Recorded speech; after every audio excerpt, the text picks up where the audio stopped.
I'm very sorry to hear of the constituency case that my honourable friend has raised. Those are truly horrible circumstances for any family to find themselves in. I can assure her we will be rigorously pursuing the recommendations in the Gork review relating to what are called ancillary orders, which is other orders that we can make that curtail an offender's liberty, including lengthier driving bans, which I am considering bringing forward. Dr Neil Shastra-Hurst. Thank you very much, Madam Deputy Speaker. Public confidence, and importantly the confidence of victims in the criminal justice system, is paramount. Since 2010, the use of community-based orders has decreased by 61%, in no small part because of concerns around offender engagement in the process. If the government is going to pursue this route, what steps has the Chancellor, the sort of Lord Chancellor, taken to model how many will reoffend, and, more importantly, that they will be rigorously reinforced?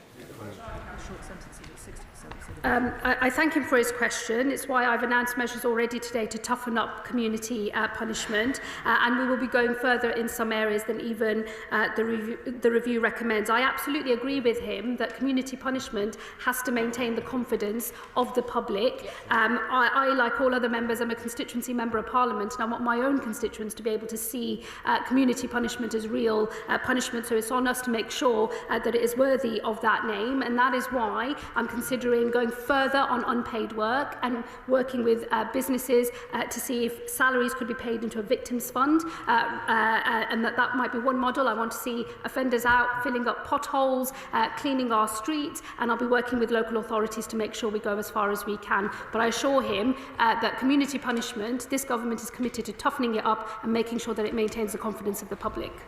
Warren de Just. Thank you, Madam Deputy Speaker. I'm grateful to the Lord Chancellor for her statement this morning and also for commissioning the sentencing review. Does the Lord Chancellor agree that this government is now taking action, whereas this time last year, rather than sorting out the prison crisis when we had less than 90 places, with a prison population of 90,000, they called a general election instead? Yes. Does the Lord Chancellor also agree that the present proposals will ensure that dangerous criminals, offenders, will be locked up, and also it will enable us to rehabilitate others and stop reoffending, which costs us £22 billion a year? My honourable friend is right.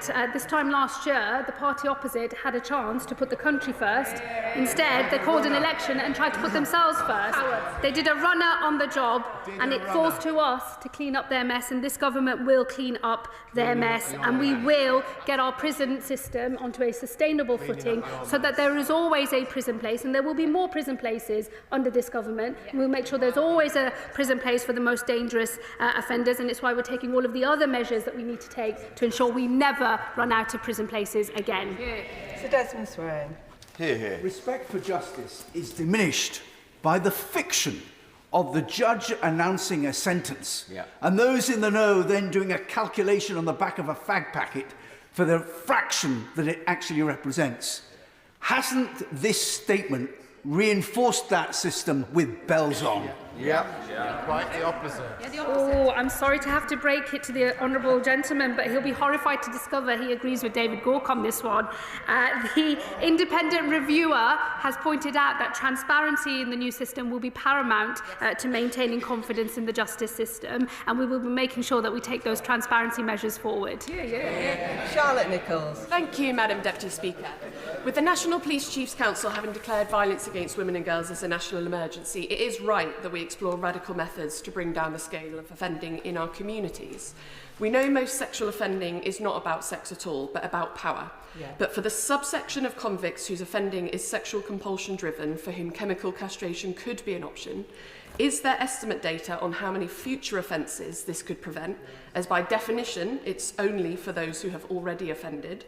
And as I'm not aware of a method of permanent chemical castration, is there capacity within the probation service to monitor ongoing compliance with treatment?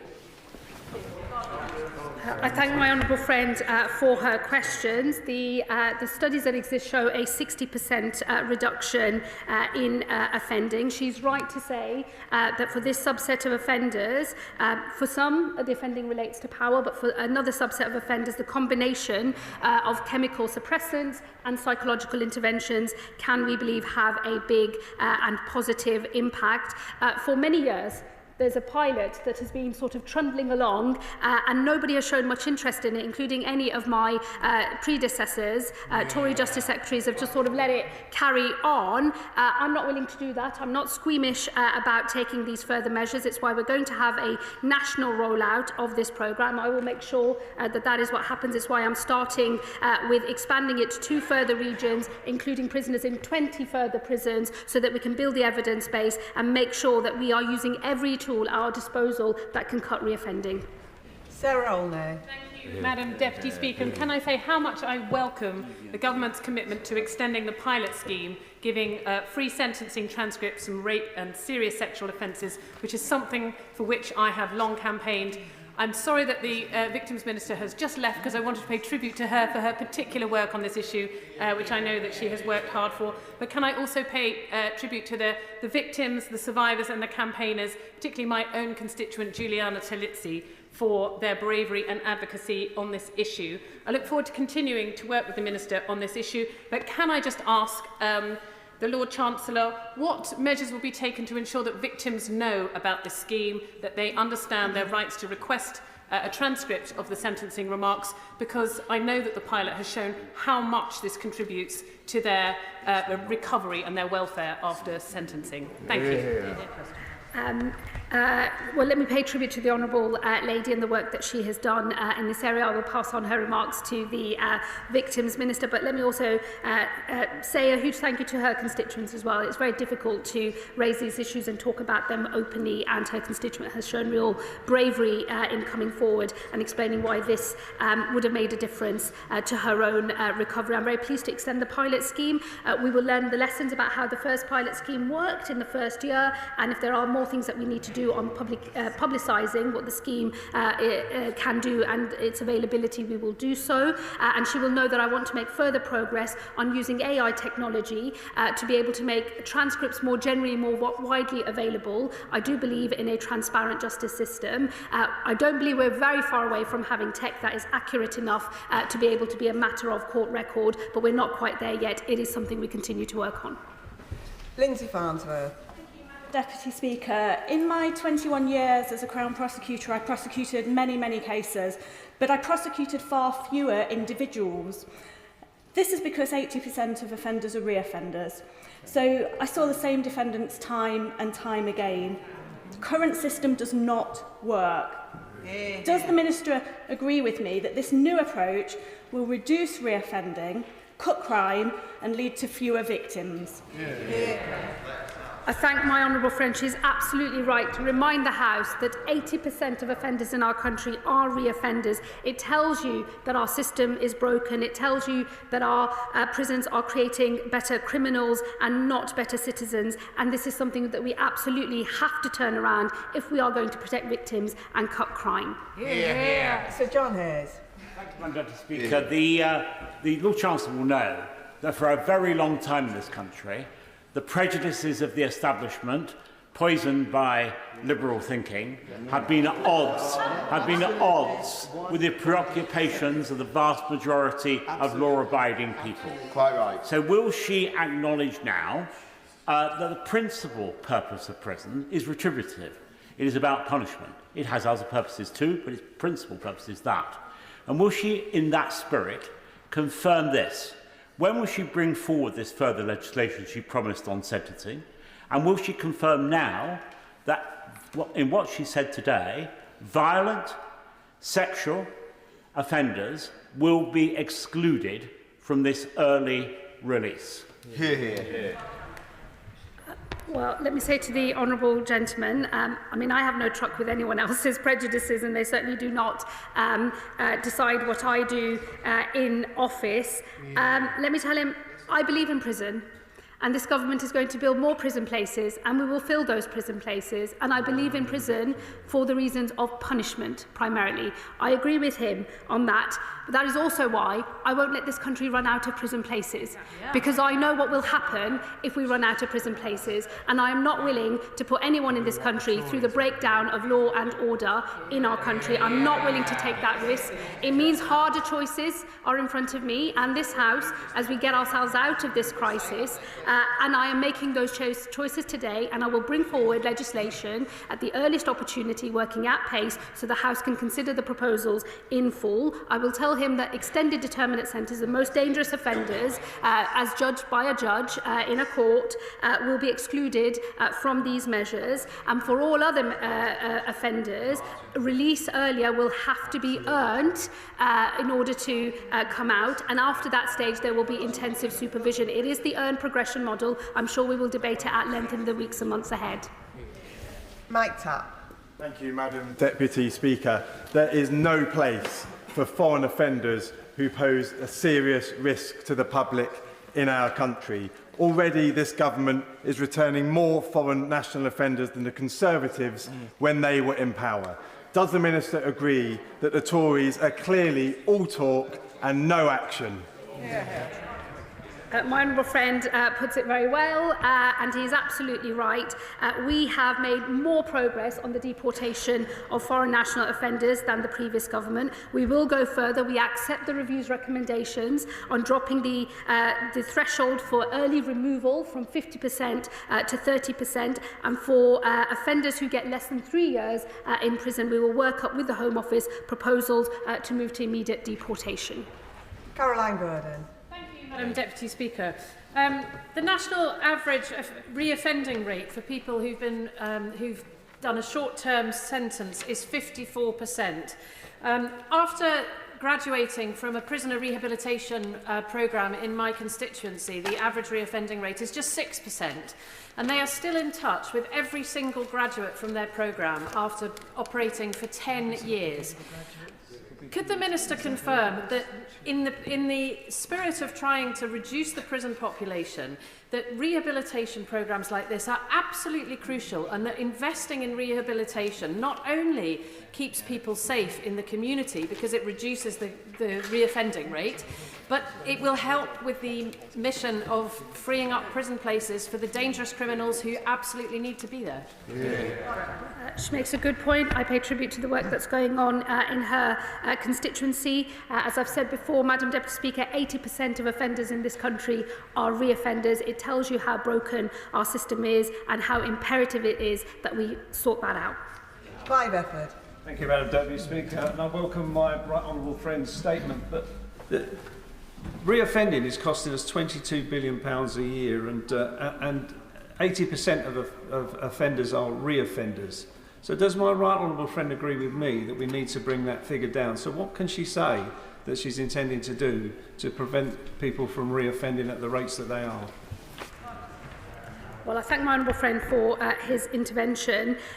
One of the problems of running a prison system at absolutely boiling hot, where you're permanently on the point of collapse, as has been the case in our prison system for far too long now, is it means that within the prison estate you're not able to make much progress on the sorts of programmes that offenders would need to access to begin a rehabilitation journey. So part of our proposals designed to relieve the stress in our prison system will help with rehabilitation within the prison estate, but we're absolutely determined to make more progress on rehabilitation outside of the prison estate. It's why we're toughening up community punishment. We know that that works. We know that it can be punishment that the country can have confidence in, and we will be working with our colleagues in the health department to think about the availability of drug and alcohol treatment. We will expand our use of sobriety tags, which are already helping offenders come off the drink that often fuels their offending, and as I've asked some tech companies to look at further technological innovation that can help us in this space, the holy grail would be a drugs tag, which I think could make a huge difference to reducing reoffending in our country, and we will continue to press ahead and work as quickly as we can to find further technological solutions. Dr. Caroline Johnson. Thank you, Madam Deputy Speaker. Madam Deputy Speaker, crimes against children are amongst the worst crimes that humanity can commit. There is relatively little, if anything at all, about offences against children within this review. Could the Lord Chancellor confirm that those who have abused children will not be allowed out early? Well, no one who has received an extended determinate sentence, which will include many of these offenders, are excluded from these measures. All other offenders would have to earn an earlier release by proving that they have behaved properly in prison, not broken prison rules. The minimum is set at 1/3 of the sentence, but it can be higher. And as I've said today, for those who egregiously offend, we will set no upper limit. James Nash. We have just heard this morning that probation services in Nottinghamshire have been rated inadequate following visits by inspectors. They've been judged as understaffed with urgent improvements needed. I therefore welcome the £700 million increase for probation services, but can I ask the Lord Chancellor what other steps can be taken to drive up probation standards in constituencies like mine? I'm very grateful to him for raising issues relating to the probation service. We've already expanded the number of people, the number of staff that we have. Last year we recruited 1,000 extra. This year we're on track to hit our target of 1,300 extra. So increasing resource with more staff, first and foremost, is a clear priority for us. Investing in technology to help the probation service be more productive. We've already funded programmes and pilots looking at AI tech designed to decrease the amount of file work that probation officers have to do in order to allow them to have more time to do the thing that only a human can do, which is spend time with the offender in front of them, come up with a proper plan to reduce their reoffending and therefore keep the public safe. Callum Miller. Thank you, Madam Deputy Speaker. I very much welcome the Lord Chancellor's statement today, and I know that victims and survivors of domestic abuse and sexual violence in my constituency will do so as well. I thank her and her ministerial colleagues for cross-party working, including with my honourable friends from Eastbourne and Twickenham. I want to ask two questions relating to that. On the domestic abuse recommendations and the application of domestic abuse at sentencing, will the Lord Chancellor consider whether it is possible to tag those offences retrospectively as well as at sentencing looking forward? And I welcomed her remarks on transcripts and transparency. In the light of the pilot around transcripts for sexual violence and rape, will she consider whether it could be included that the entire transcript, not just the transcript of sentencing for these cases, could be included in that pilot? On the issue of tagging retrospectively, I think I will certainly go away and have a look. I suspect, though I don't want to mislead him or the House, that a retrospective trawl of all cases, including common assault, which is actually where we see the most amount of domestic abuse cases land in terms of charge and criminal case, I think that might be beyond where we are able to get to with the data available to us and the time that that would take. But going forward, we will absolutely try to capture exactly those cases, so not just domestic abuse connected offences, but other offences like common assault, which we know have taken place in a domestic abuse context. They will all be flagged and proper data kept going forward. On transcripts, the availability of sentencing remarks is what is currently available for other types of victims in murder cases and so on, and it's the extension of that to victims of rape and serious sexual violence. I just repeat the point I made earlier. I believe in a transparent justice system. I would like to be in a position where actually we are using AI technology not just to make sentencing remarks available, but we're thinking about broadly what happens in courts and transcripts more widely. The thing that inhibits us is cost. We are trying to take out that cost by looking at AI models, but we can't proceed with anything unless we are absolutely certain about its accuracy, because he will, I'm sure, appreciate a document purporting to be a record of what was said at court needs to be bang on. Douglas McAllister. Thank you, Madam Speaker. I welcome the fact that this government is getting on and building the largest prison expansion programme since the Victorians. Labour government in action, fixing the Tory prison crisis once and for all. Can I ask the Minister, however, to learn from the SNP Scottish Government's abject failure the new Berlin-Glasgow prison project, delayed again, now won't be ready until 2028, 9 years late. And the cost has soared from 100 million to a staggering £1 billion for one prison. For one prison. Will we learn lessons from SNP failure? Well, I thank my honourable friend for his intervention. Let me tell him that we've already learned the lessons of the Tory party's failure. I'm very sorry to hear about the situation that he describes in Scotland. But the Conservative Party's failure on prison building stemmed from two things. They could not get past their own backbenchers, and so the planning delays added billions to the cost of prison place expansion. And then they didn't make the funding certain and available in the amount that was needed in order to stimulate the funding at the rate required. We have reversed both of those things. We've made £4.7 billion available, and we made it very clear planning will not get in the way of prison building. John Glenn. Thank you, Madam Deputy Speaker. Several years ago, I was a magistrate in Westminster. My father was a magistrate in North Wiltshire. And we lamented a great deal where we put people into prison, and we found that there was a whole list of antecedents every time, and it recurred all the time. Could the Minister tell the House what assurances she can give us around prison education, rehabilitation programmes and regular work programmes, that we will avoid this pattern of, with good intentions, prescribing solutions that don't work, that cost a lot of money, and actually leave the public pretty dissatisfied with the justice system? Look, I thank the honourable member for his question. Let me pay tribute to him, to his father, and to magistrates all over our country. They do an incredibly valuable job in keeping our justice system going. And in fact, magistrates deal with 90% of all criminal cases in our country. Let me just say to him on the issue of what he's really referring to as prolific offending, those people that keep coming back, cycling in and out of the system. The review recommends, and we will take this forward, and I will set out more proposals as we bring legislation forward, that we switch to a model of intensive supervision courts where a judge is in charge of making sure that a treatment programme is being adhered to. The early pilots in this country, and in fairness they were started under the previous government, those early pilots have shown very, very positive progress in helping those offenders turn their lives around and break the cycle of addiction or mental health problems that often lead to prolific offending. We will build on that work. Polly Billington. Thank you, Madam Deputy Speaker.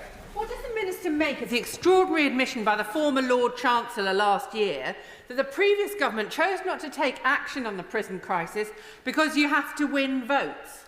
Well, fortunately, they didn't win any votes in Margate, Broadstairs and Ramsgate, which is why I stand here today to say that neighbourhoods in East Thanet are blighted by drug dealing, theft, burglary, sex trafficking and antisocial behaviour that ebbs and flows according to whether the main criminals, organisers, pimps and coordinators and dealers are in prison or out, causing mayhem.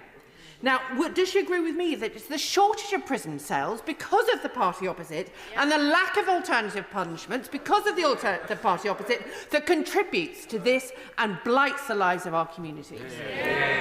My honourable friend makes an incredibly powerful point. She is absolutely right. When you have a prison system on the point of collapse, it's not as if the criminals don't know that that's what's happening, and it's why it is so imperative that we get our system under control and we make sure that there is always a prison place available for those people that have to be locked up in order to keep the public safe. As to her point on winning votes, I think it rather shows the approach taken by the previous government. They put themselves first and not the country first.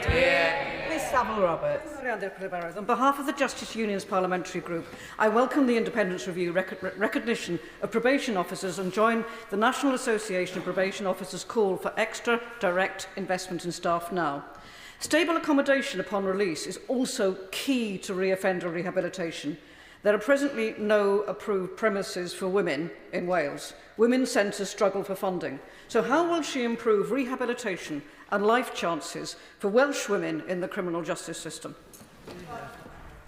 Well, I very much hope that the position for Welsh women will be the same for women in England, which is that we see a huge reduction in the number of women in Wales and in England entering the female prison estate, and that is because the combination of the measures that David Gauke has recommended on short sentences in particular will mean that fewer women go to prison. I will, of course, work with colleagues across Wales in looking at what more we can do on accommodation provision. I know there's no specific centre in Wales. She and I have discussed that. Previously, it was a promise made by the previous government without any funding attached to it. And so I was not able to make decisions when I first came into office that could reverse that. But we will work with the Women's Justice Board and others to make sure that the offer for women who are now no longer going to be going to prison is still strong and helps them on their rehabilitation journey. Jonathan Hinder. Thank you, Madam Deputy Speaker. This is a day of shame for the Conservative Party. One of their own has laid bare the scale of their failure in leaving us with nowhere to put the prisoners. They used to call themselves the Party of Law and Order. We'll take it from this former police inspector. They lost that label long ago and they are never getting it back. But moving forward, the criminal justice system is just that, a system. Decisions taken on policing, courts, probation, prisons, all affect one another. So can the Lord Chancellor assure me that the implications for policing and the enforcement of these sentences is being taken into account when we roll out these changes? My honourable friend is absolutely right. It is a day of shame for the Conservative Party. I'm sorry to see that their attitude today is shameless. Madam Deputy Speaker, my friend makes a very important point in relation to policing. I've had a good conversation with police leaders and I'm determined to use the Criminal Justice Board, the National Criminal Justice Board, to make sure that every part of the criminal justice system is aligned and we take into account all of the interactions based on this review, but also the upcoming criminal courts review as well, in terms of the impact they have, not just for the bit of the justice system I am directly responsible for, but for the wider criminal justice system, including policing as a whole. Mark Pritchard. I say to the Lord Chancellor, huge personal respect for her, and whilst I may disagree with some, by the way, not all of what she's announced today, I'd like to put that on the record. She mentions female offending. She will know there are 6 mother and baby units in female prisons in England. There are 90 applications for the last period known up to March 2024, 64 places for mothers and 70 for babies, allowing for twins, when some mothers have those. So clearly there are not enough places. As part of this review, has she considered where there is not serious and violent offending by female prisoners, we're getting more of these mothers and babies into the community rather than in prison?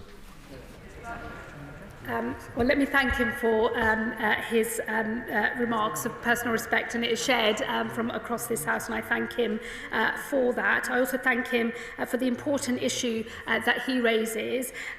Look, I hope to move to a position where the combined impact of the changes in this review and also the work that we are doing with the Women's Justice Board means that we see a huge drop in the number of female prisoners, and I'm particularly keen to ensure that pregnant women, mothers of young children, are not anywhere near our female prison estate in the future. Of course, for serious offenders, we will always need to make sure that prison is an option, but for the vast majority of women, they go to prison on short sentences for much less serious offences, and we need to turn that around. Chris Webb. Thank you, Madam Deputy Speaker. Under the previous Conservative government, foreign criminals in our prisons rose to the tens of thousands shamefully. Can the Lord Chancellor outline to my constituents of Blackpool South what we're doing to deport these foreign criminals from our prisons as quickly as possible to free up those vital prison spaces? My honourable friend is absolutely right. What we are doing is we are deporting at a faster rate than the previous government.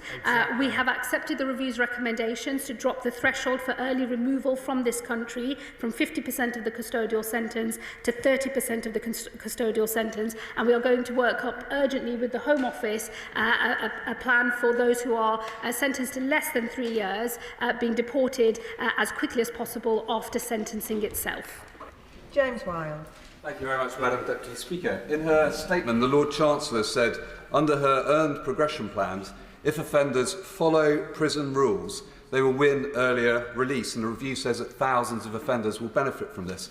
Can she explain to my constituents why simply following the rules means serious offenders would only serve a third of their sentence? Where's the punishment and victims' interest in that approach? Well, he will know that the track record of his party in government was to run prisons boiling hot with violence off the charts. And, you know, the Shadow Justice Secretary has been showing a huge amount of concern for prison officers and the violence that they face in our prisons. I would have hoped that the party opposite might welcome some incentivisation in our prison system to make sure we can run safer prisons and keep our prison officers safe. Making sure that people follow the rules and that that's how they can earn an earlier release also means that for those who break the rules, they will serve longer in prison. Andrew Pearce. Well, thank you. Thank you, Madam Deputy Speaker, and can I thank my right honourable friend for her statement and her razor-like focus on fixing the broken justice and prison system this government inherited. Can I welcome the £700 million to help rebuild probation services and ask a question around rehabilitation and making community punishment pay? I think many people in my constituency will welcome a focus on community punishment being used to do the jobs around fixing potholes and rebuilding some of our services that are needed locally. But equally, I want community punishment to pay by breaking the cycle of reoffending. Can you tell us more about how this programme will actually get businesses into prisons, apprenticeships into prisons, and give young people, particularly young offenders, a way out of this cycle so we can stop them being in prison the second and third time? My honourable friend raises a really important point. It's why this government has already rolled out employment work councils where prisons link up with employers in their region and try to make sure that there is jobs and training available for offenders leaving prison. We know that being able to work is a really important part of driving down reoffending, and that's a priority for this government. And of course, unpaid work is a very visible way of offenders making reparations to the communities that they have harmed. And so in our eyes, it has that as the primary focus. But of course, the discipline of doing that work can help for those offenders who are far away from the world of work at least get closer to it.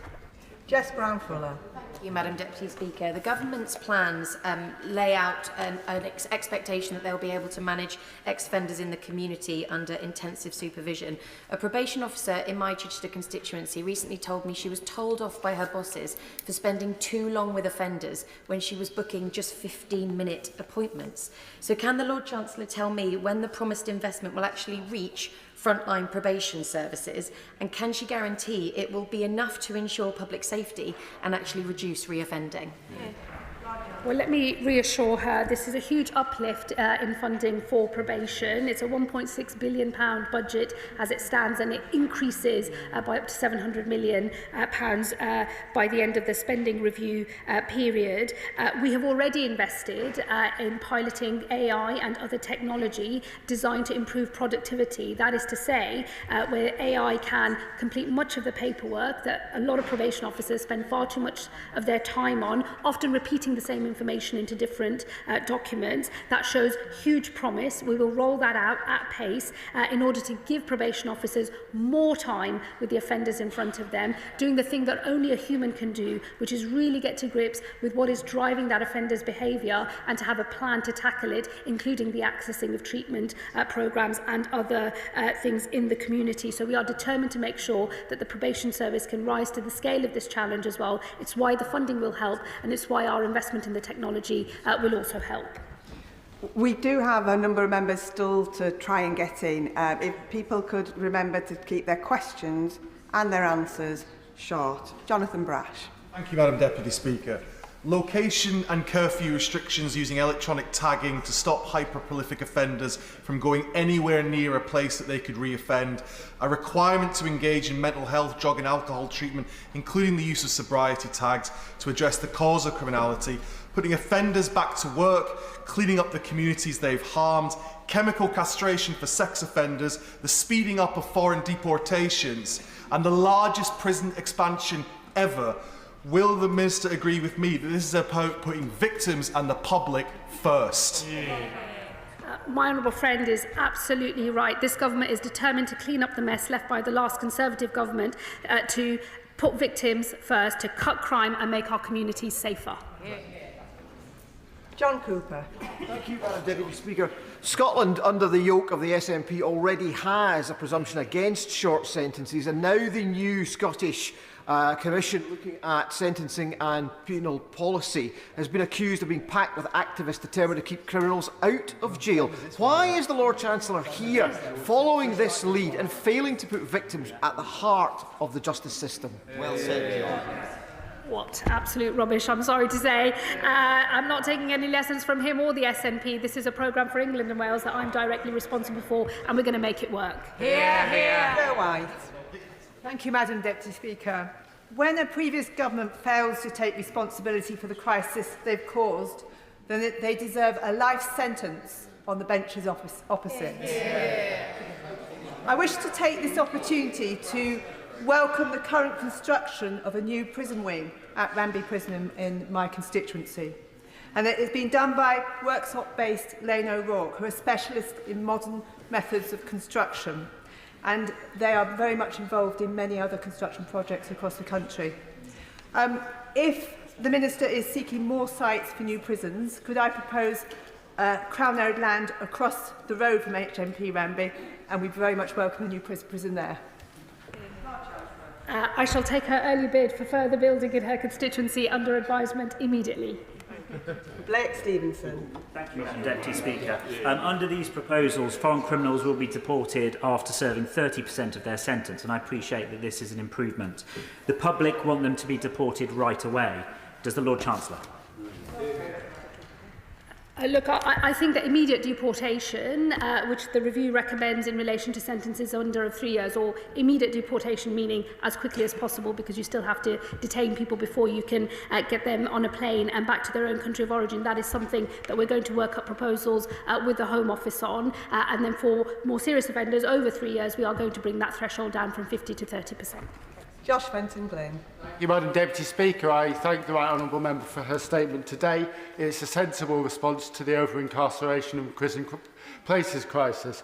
But can my honourable friend assure my Calder Valley constituents that notwithstanding these changes, the underreported and under-prosecuted crimes such as violence against women and girls will continue to be prioritised by this government? Absolutely.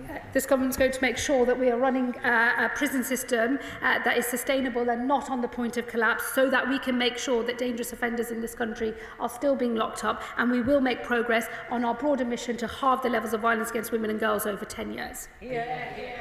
Tessa Mons. Thank you, Madam Deputy Speaker. I welcome the Lord Chancellor's statement and the work that David Gork has put in to inform everything that's happening today. As a member of the Justice Committee, I'm looking forward to seeing him before us shortly. Can I seek clarity, please, on what the Lord Chancellor referred to as the so-called medication to manage problematic sexual arousal? And can she place the current research and conclusions that are available so far in the library so that we can all have information to understand what is involved in the data on which she and David Gork have relied?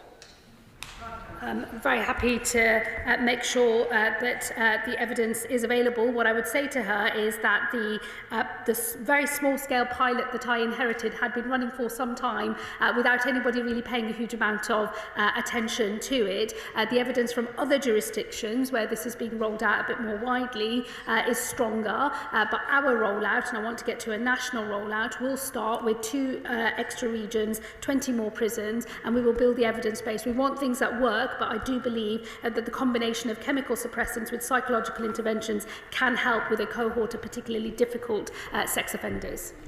Ben Goldsborough. Thank you very much, Madam Deputy Speaker. So in the last 4 years of the last Conservative government, the number of foreign national offenders increased. Now, call me old-fashioned, but I believe that those who commit crimes within the UK who are not UK citizens should not serve their sentence here.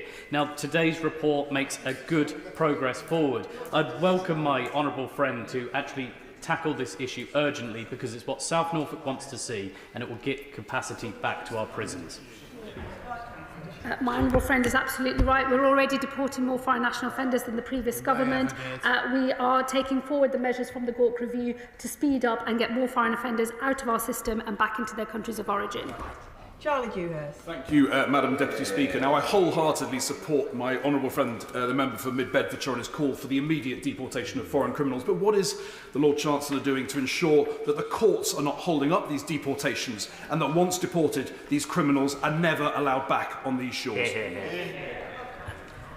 Well, he may have seen, we've already announced, the Home Secretary, when she did the immigration white paper, I think just last week, that we are reviewing the use of Article 8 in relation to immigration cases. We'll bring forward our proposals on that in due course. We won't allow the misuse of our courts and the use of Article 8 to stop people who've got no right to be in this country from being able to stay in this country. But that will require changes to the immigration rules, which the Home Secretary is working on.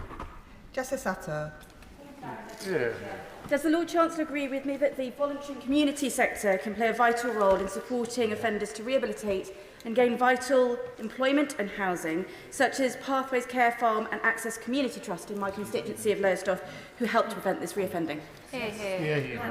I thank my honourable friend. She let me pay tribute to the organisation in her constituency. Voluntary organisations such as that in her constituency play a hugely important role in helping the justice system succeed at rehabilitating offenders, and we will continue to work closely and build on the review's recommendations in this area. Rachel Gilmore. Thank you, Madam Deputy Speaker. Having sat on the Public Accounts Committee inquiry into prison overcrowding, I know full well the issue at hand and who to blame.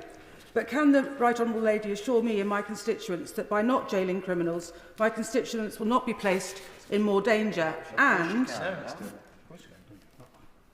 that when these individuals are in the community, that the local community itself will have a voice in the effectiveness and planning of these new sentences, lest we end up with similar community concerns as there are for Bale, Hostables and Tiverton and Minehead. Thank you. Well, the thing that puts the whole country at risk, including current victims of crime and future potential victims of crime, is letting our prison system collapse. And I will never let that happen. And the measures that we are taking forward from the review today are designed to make sure this country never runs out of prison places ever again. I will make sure that there is ample time for debate and discussion across this House as we bring our legislation forward. Josh Newbury. Thank you, Madam Deputy Speaker. Is the Lord Chancellor as astounded as I am at the hypocrisy of the party opposite? They really are the arsonists attacking the firefighters. We are having to clean up their mess because, in the words of the National Audit Office, this crisis is a result of their failure to ensure the number of prison places was aligned with criminal justice priorities. I'm afraid, after some months in this job, facing the shadow ministers opposite, nothing about their behaviour surprises me anymore. I'll take notice, I think the country will notice, when they finally offer an apology for the absolute abject mess they left behind. John Davies. Mr. Speaker, police officers, magistrates and judges will report that for some offenders, they would rather go to prison to be back with their mates, watching Sky TV, having 3 square meals a day. Will the Lord Chancellor agree with me that those who do go to prison should be treated harshly and more robustly than was the case in the last 14 years of the Conservative government? We want to make sure that our prisons are used to punish offenders, that they have to abide by strict prison rules, that they should engage with programmes in prison in order to bring down their propensity to re-offend, and that ultimately we succeed in keeping his constituents safe by turning out better citizens rather than better criminals. Luke Meyer. Speaker, I think there are thousands of decent, moderate Conservatives all across the country who will have seen the ridiculous spectacle today of the opposition denigrating David Gork, of all people, on the prison system. The review was absolutely clear that short sentences are driving reoffending, with 60% reoffending within the year. So can the Minister set out the steps she will be taking to cut crime and create fewer victims? My honourable friend is absolutely right. We have to cut crime, have fewer victims and make sure that our streets are safe. That is why we have to make sure we never run out of prison places, that we never see the breakdown in law and order that would ensue if that were to happen, and that we take forward a package of measures that I've announced today that we will work on in legislation in the coming weeks and months. All of it designed to make sure that we don't run out of prison places, we put victims first and we cut crime in this country. And the last question on the statement, Tristan Osborne. Best until last, Madam Deputy Speaker. As a former police officer, community payback works. Does the Lord Chancellor agree with me and many of my colleagues in the criminal justice system that rehabilitation of offenders, including filling potholes, clearing fly tipping, is not only popular in Chatham and Aylesford, but in Newark and across the country? My honourable friend makes an incredibly important point. I am determined that we toughen community punishment, that we make sure that unpaid work truly pays back to the communities that have been harmed by crime. It's why I'll work with businesses and with local authorities so we can all have a system that drives down reoffending, but where reparations are made to the communities that have been harmed by crime, whether they're in Newark, Birmingham, Ladywood or indeed anywhere else. And that concludes the statement. I'll give a few moments for the front benches to swap over.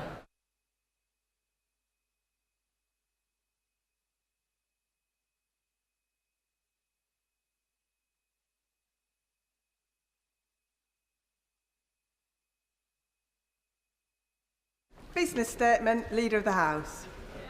Very much, Madam Deputy Speaker. The business for the week commencing the 2nd of June includes Monday the 2nd of June, second reading of the Bus Services No. 2 Bill, Lords.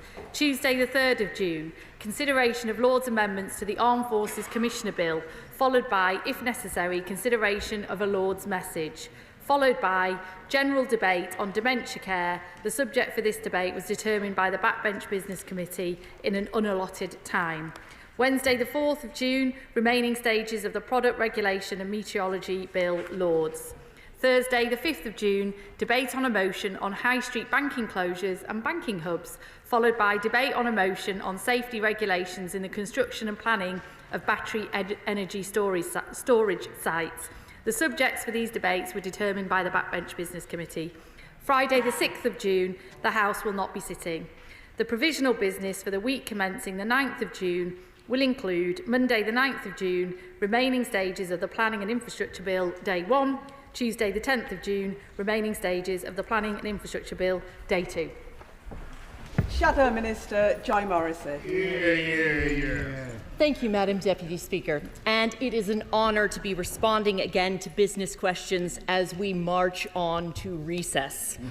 And I know that the Leader of the House has had a challenging few weeks, but I want to start by thanking her for everything that the Leader has done to advocate for members in this House.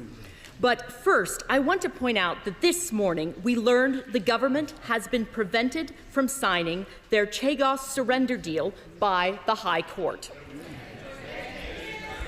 When will the Prime Minister come to the House and explain this latest humiliation and masterclass in how not to negotiate in Britain's interests?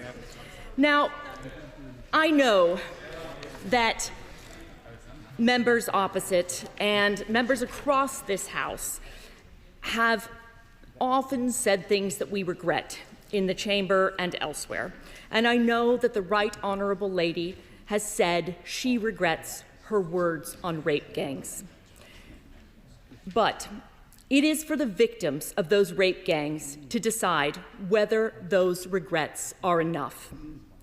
And it is time for the government to finally take action on this scandal. So will she grant a debate in government time on the rape gang scandal and commit the government to the national inquiry the victims deserve?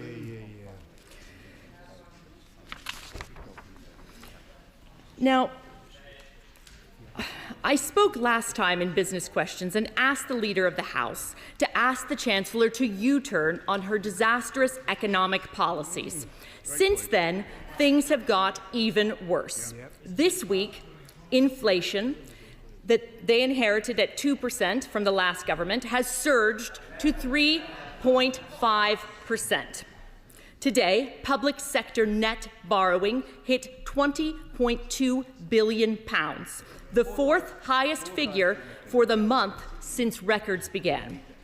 We've had a disastrous budget followed by an emergency one, and it looks like the next one could be catastrophic. It seems, though, that the Deputy Prime Minister has also had enough of the Chancellor's economic policies too. Except we on this side want to see the tax raids on businesses and households reversed. The Deputy Prime Minister wants more tax and more spend. But then, yesterday, the Prime Minister wouldn't rule out more tax rises either. So I think we can all see what's coming. £40 billion of tax rises last autumn was never going to be enough for this government.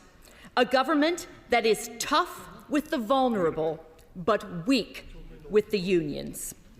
Now, she may be on leadership manoeuvres, but it was quite the shopping list of new taxes that the Deputy Prime Minister is after.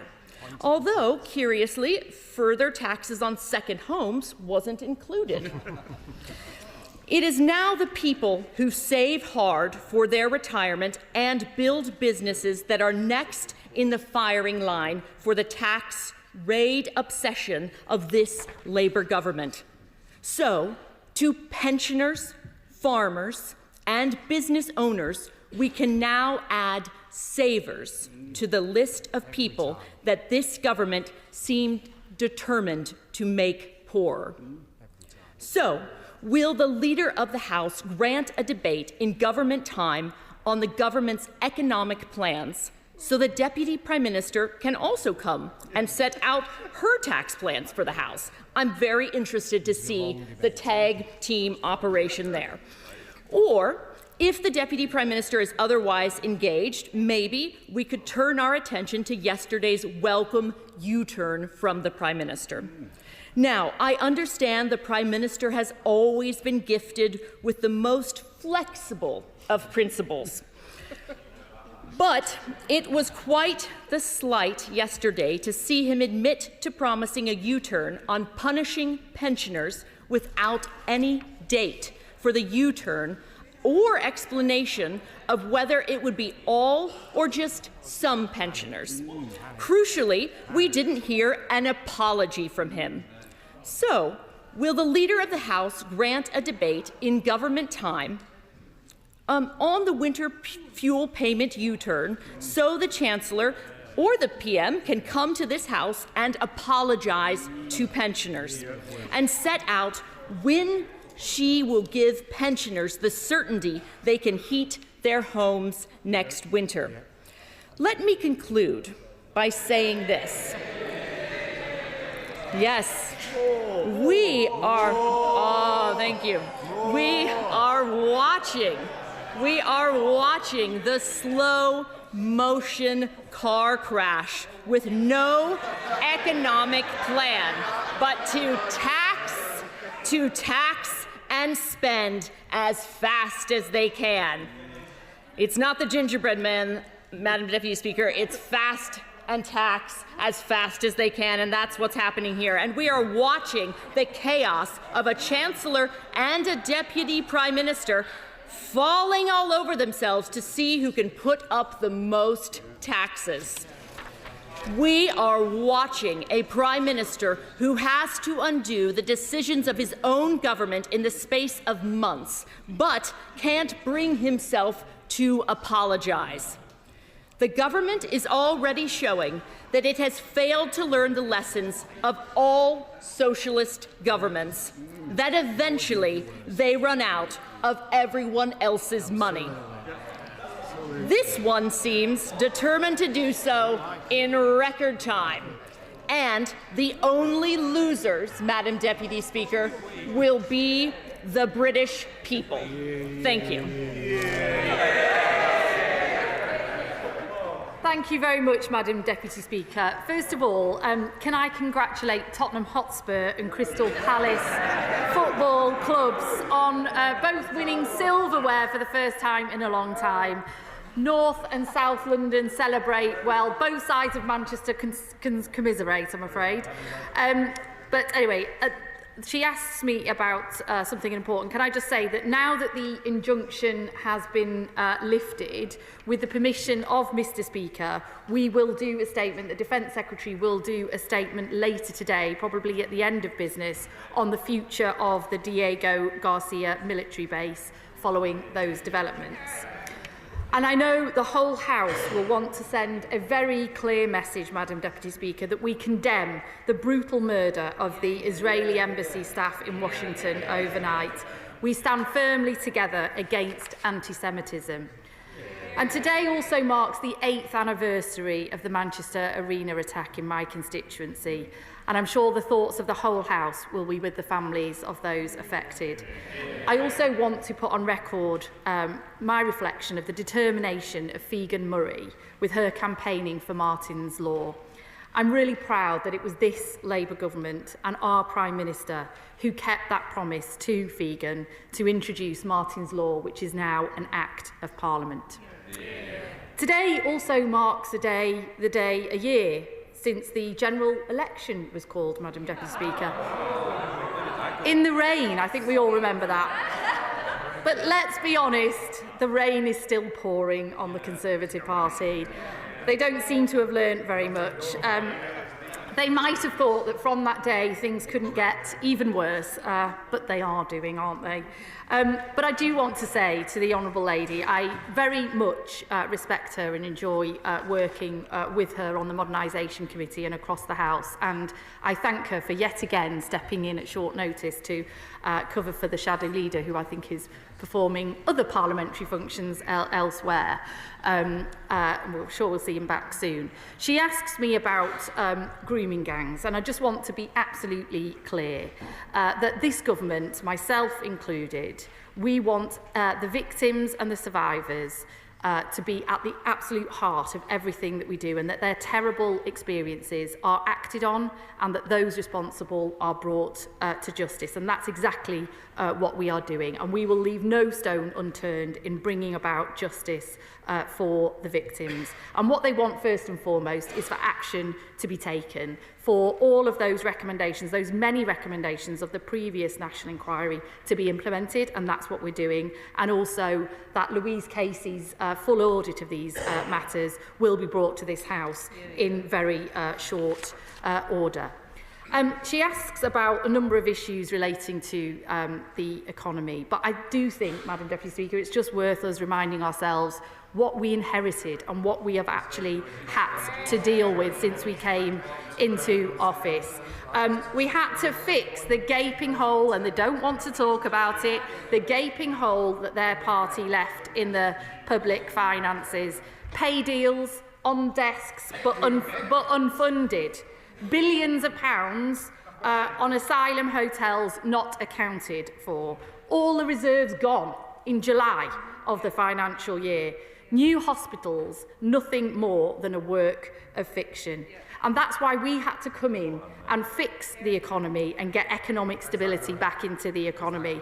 Because those who pay the heaviest price when the economy crashes and when markets lose confidence are those on fixed incomes like pensioners and the poorest in society. And it's also the value of people's pensions that fall as well. So we've acted on the £22 billion black hole, and we've got the economy going again. And they don't like to hear it, but that's exactly what we're doing. Growth is up. Interest rates have been cut 4 times since the general election. 500,000 more people have moved into work since the general election, and the UK is now the fastest growing European economy in the G7. And real wages have gone up for the first time in a decade, after the party opposite left living standards fallen for the first time in our history over their parliament. So we are fixing the mess that they left behind. And she asks about winter fuel as well. And as the Prime Minister made clear yesterday, now that the economy is showing those signs of recovery because of the actions that we've taken, we want to look at that threshold, because first and foremost, we want to make sure that people feel the benefits of that economic growth and that they've got more money in their pockets, and that includes pensions as well. However, we won't be making spending commitments without saying where the money's coming from, and it's absolutely right that those decisions are made in a future fiscal event, as the Prime Minister said yesterday. But, Madam Deputy Speaker, a year on from that rainy day on Downing Street, it couldn't be clearer, could it really? Because the Conservative Party really are having an existential identity crisis. A year on from their worst defeat, they're still going backwards. They don't know who they are anymore. They don't know what they stand for anymore, and they just don't know what they're even doing. They once proudly stood for free trade, and now they're against any trade deals. They used to claim to be the party of business, but in opposing our agreement with the EU, they're setting themselves against the FSB, the CBI, the British Chamber of Commerce, Hospitality UK and the Food and Drink Association. They were once for levelling up and reindustrialisation of the North, but now they're against new energy infrastructure and the jobs of the future. And they were once compassionate Conservatives, I remember that very famously, supporting the NHS, but now they oppose the much-needed funding that it's getting. So, a year on, Madam Deputy Speaker, for that rainy day in Downing Street, they just haven't learnt a thing, and they haven't said sorry for the mess they've left behind, whether it's on the economy or whether it's on prisons, that we just heard earlier from a statement. It's down to this Labour government to clear up the mess that they left, to fix the economy, to fix public services, boost people's living standards, cut immigration and get the waiting list down. John Trickett. Thank you very much, ma'am. Can I associate myself first with the comments repudiating anti-Semitism from my honourable right-honourable friend, the leader. In South Emsall, in my constituency, there is a clay pit where they've been working for 14 years, 4 years after the licence expired. Last year, an enforcement notice was taken out by the Environment Agency, and now we hear there are multiple breaches of the licence, but nothing has yet been done to close that operation down. So can we have a debate in government time on the enforcement powers of the Environment Agency in order that I can express my wish that immediate action is now taking place to protect that community? Well, I'm really sorry to hear about the situation he describes in his constituency, where he does great work on behalf of his constituents, and that enforcement action isn't being taken where it should be. I will ensure that the Minister has heard his question today and that the Environment Agency take the action that they should be doing. Liberal Democrat spokesperson Marie Goldman. Thank you, Madam Deputy Speaker. Yesterday, it was revealed by the charities Tommy's and Sands that, tragically, delays in improving NHS maternity care are costing the lives of hundreds of babies a year. It follows the Care Quality Commission's findings that 65% of maternity units are not sufficiently safe, putting women and babies under threat. So will the leader grant government time to debate the crisis unfolding in our maternity units, the failure to implement the immediate and essential actions in the Ockenden review, and the government's decision to end the ring-fencing of £100 million for vital improvements to maternity care? Hear, hear. Well, can I thank her for that question? And as a mother myself, and I'm sure many others across this House, we all pay tribute to the amazing work that midwives and our maternity services do. I'm sure we can all remember every midwife that we have dealt with through our own births and other people's. She's absolutely right that after the parlour state that our maternity services were left in by the previous government, we do need to learn the lessons, and we need to make sure that our maternity services are fit for purpose, that they have the funding that they need, and that we take on board all of the experiences of those that have used the services and of the many inquiries, including the Ockenden inquiry. That's what the Secretary of State is doing. He will come to this House after he's considered all of those findings and all of those conversations to make an update. But can I assure her that the funding levels for maternity services have not gone down at all since the election, even though she describes the ring fence? Caroline Harris. Madam Deputy Speaker. Over the last few days, the Welsh Rugby Union has announced plans to introduce a disproportionate funding formula that will disadvantage both the Ospreys and the Scarlets Rugby Union teams. Will the Leader of the House ask colleagues at the Department of Culture, Media and Sport to add their voices to a group of cross-party Welsh MPs who are asking the WRU to find a way to protect and equally support all four equally important regional Welsh rugby teams? Well, she's a great champion for Welsh rugby and raises these issues with me regularly in these sessions, and I'm really sorry to hear about the new funding arrangements. I'm sure that Welsh Rugby have heard her question today and will respond and take action, and I will ensure a minister gets in touch with her as well. On behalf of the Backbench Committee, Martin Vickers. Thank you, Madam Deputy Speaker. The Chairman sends his apologies to you in the House. I know he will be pleased to have heard the Leader's comments about Tottenham Hotspur. In addition to the business already announced, the committee agreed at its meeting earlier this week that there would be another select committee report on Thursday, June the 5th, and that will be the Justice Select Committee.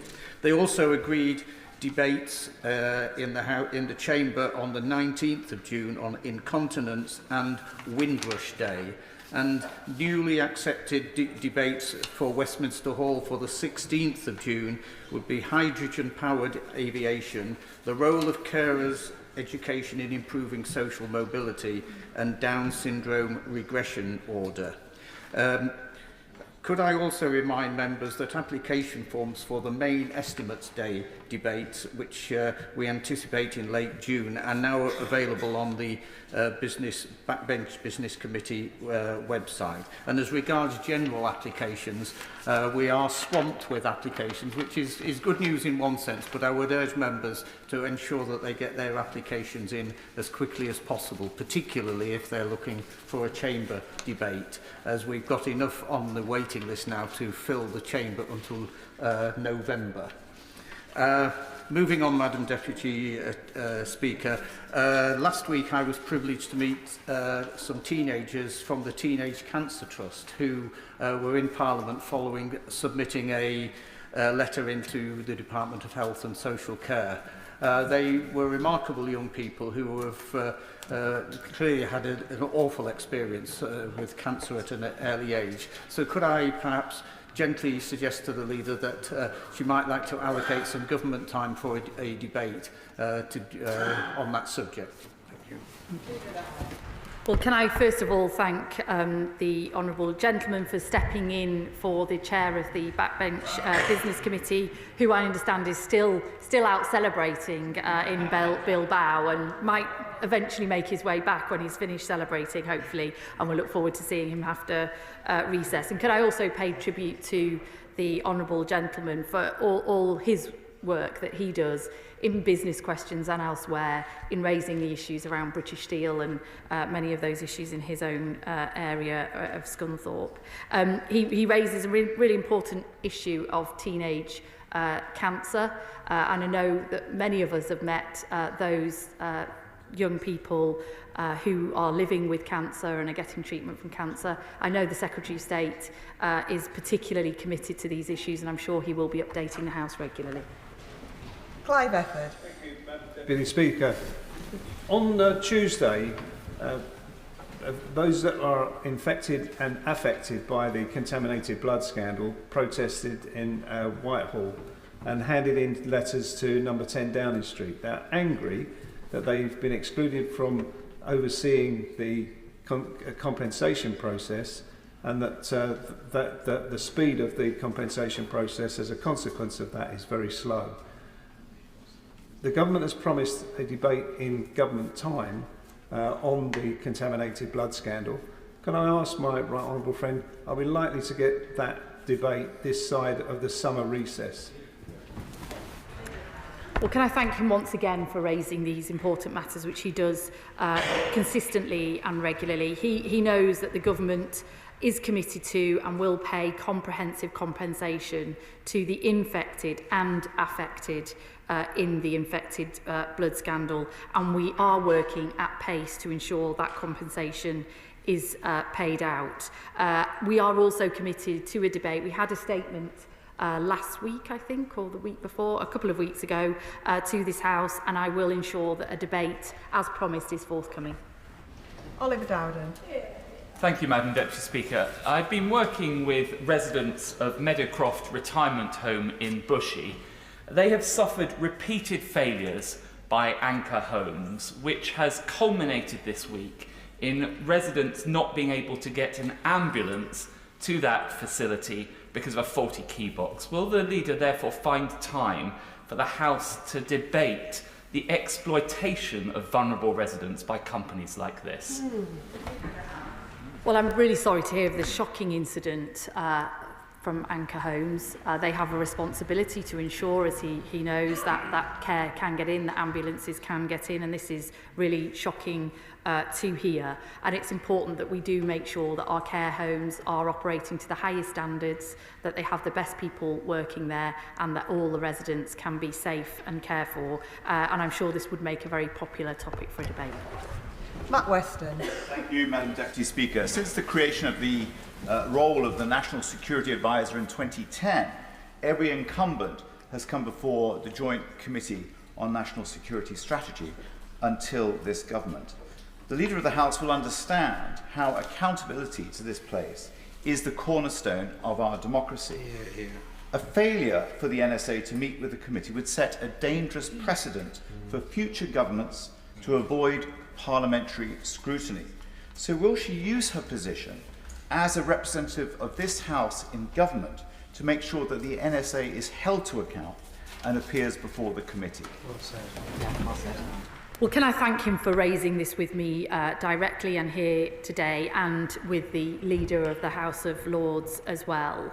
And I will respond to him properly shortly as well. But we do take accountability very seriously indeed, and I will ensure that the committee is updated on the government's work to protect UK national security, and that relevant people are able to come before the committee to be scrutinised. Before I call the next member, I am hoping to end this business statement around 2 o'clock. So can members please help each other out by keeping questions and answers short. Andrew Rossendale. Thank you, Madam Deputy Speaker. Following the outcome of the UK-EU summit earlier this week, will the Leader of the House grant a debate in government time about the state of British democracy? On the 23rd of June 2016, 70% of my constituents in Romford voted to leave the European Union, as did the rest of the United Kingdom. Yet this so-called EU reset is, in fact, a surrender of our hard-won Brexit freedoms. Rule-taking from Brussels once again, ECJ back in charge, British fish handed over to 2038, and billions of payments back to the European Union. Will the Leader of the House please let the British people's views be paramount and not the short-term views of this government?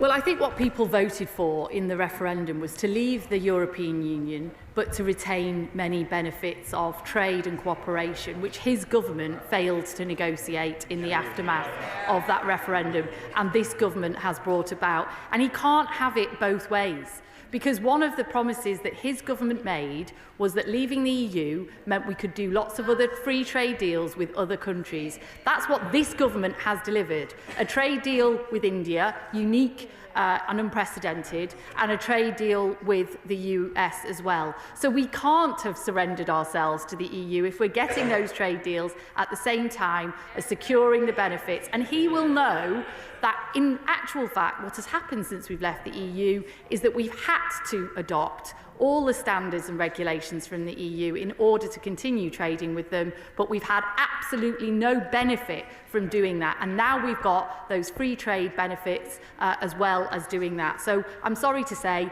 our deal is far better than the deal that his government got. Neil Kyle. Speaker. On Saturday, my constituent Vimal Pandya received Freedom of Bermondsey at Southwark Cathedral for his exceptional work running the Royal Hyde Community Kitchen, feeding hundreds of people weekly. For his equally exceptional work during COVID lockdowns, he was recognised by Her late Majesty Queen Elizabeth II. But he has recently been detained by the Home Office. So can we have a debate in government time to ensure that Home Office exceptional circumstances criteria do recognise truly exceptional people like Vimal and the amazing contribution they make to communities like mine? Well, he'll be aware that I can't comment on individual cases, but I will ensure a minister gives him a reply on his individual cases. And we are regularly in this House discussing issues relating to immigration and visas, and I will ensure there's ample opportunity in the future as well. Helen Morgan. And I'm the chair of the Digital Communities All-Party Group, and at our meeting on Tuesday we heard from industry executives that the shared rural network has been rolled out well ahead of schedule. But I'm afraid my constituents haven't really noticed any discernible difference to their mobile signal on the ground. So I wonder if we could have a debate in government time to discuss what a decent mobile signal looks like for rural areas and how on earth we're actually going to deliver it. Yeah. Well, mobile black spots is a real challenge for many of our constituents, and thank her for raising these issues today. I will ensure she gets a full response, but I know that any time anyone applies for a debate on these issues, they are very well subscribed to. Caroline Downey. Thank you very much, Madam Deputy Speaker. The Leader of the House may be aware that cheerleading is one of the fastest growing sports in the UK and also achieves the remarkable feat of keeping young girls engaged in sport at an age when so many of them disengage with school sports. But she might not know that two of the best cheerleading teams in the country are in the Gosport constituency. In fact, both Storm and Jessie Lee Dance and Cheer came back from the World Summit in Florida early this month with gold medals with first place trophies. I would love to see many more young people get involved in this sport. It has now been recognised as a sport by Sport England, but they're not yet able to apply for funding to support more disadvantaged youngsters to get involved. So I wonder if the Leader of the House would lead the cheer for cheerleading in, as a debate here in Parliament. Show us your pom-poms. Well, I don't have my pom-poms with me, but if I did, I certainly would. But she raises a really important matter. Cheerleading, I'm really glad, has been recognised as a sport because, as she says, I think particularly for young women and girls, this is a great way to keep active and to keep involved in sport. And can I congratulate her constituents on their gold medals and for all that they're doing for cheerleading this sport into the future. Joe Platt. So to mark the National Association of British Market Authorities Love Your Market campaign, I want to express my support for Lee Market in my constituency. It's a vibrant hub of creativity, entrepreneurship and community spirit, and this Saturday it will be hosting live events and workshops. So will the Leader of the House join me in celebrating local markets and recognising how they remain vital to the regeneration of our town centres? Well, Lee Market is brilliant, and thank her for raising it here this morning. Love Your Local Markets is a great campaign because she's absolutely right that markets really are at the heart of the regeneration of our town centres. Sir Christopher Chirp. Madam Deputy Speaker, can we have an early debate on the refusal of the Bank of England to comply with its 2% inflation target? And will the Leader of the House facilitate a meeting between me and Treasury Ministers to see whether the government will be willing to support my Bank of England inflation targets bill due for second reading on the 11th of July, which makes provision for penalties against the Court of Directors of the Bank of England for failure to meet inflation targets? Well, we did have Treasury oral questions earlier this week where he could have raised these issues, but I'm really proud that the previous Labour government gave the Bank of England independence. I think that's been a really important part of the fiscal stability that we've had in this country, sometimes ignored by his government and the party opposite, I'm sorry to say. Inflation is on its way down, interest rates are on their way down, and that's what this government's delivering.